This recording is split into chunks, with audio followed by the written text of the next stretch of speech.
Hello! Aujourd'hui, je voulais tester absolument l'extension de Aude Lelouch qui s'appelle Color Perception Simulator.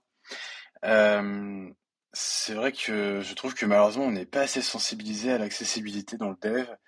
C'est quelque chose qui soit arrive très vite parce qu'on est concerné, soit arrive très tardivement par méconnaissance et parce qu'on nous a malheureusement pas habitués à ça.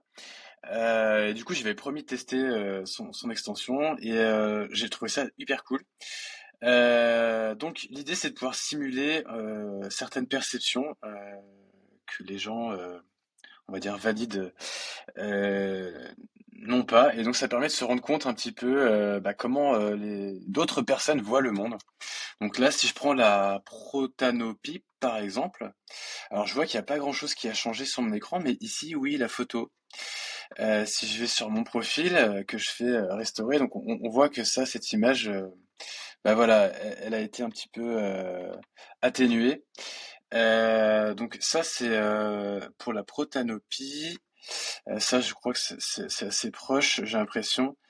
Là voilà, on voit par exemple le jaune tire plus sur le rouge.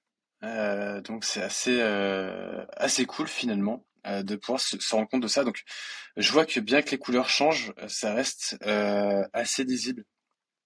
Et c'est un petit peu ce que moi je cherche. Je voudrais que Easy Angular Kit soit le plus accessible possible. Donc là, c'est la chromatopsie qui, du coup, j'ai l'impression que c'est des nuances de gris plus qu'autre chose.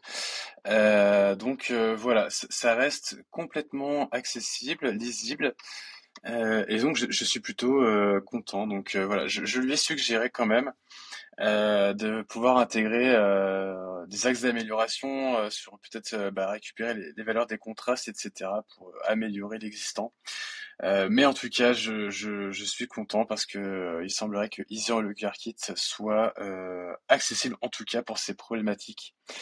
Et c'est déjà un bon point. Voilà.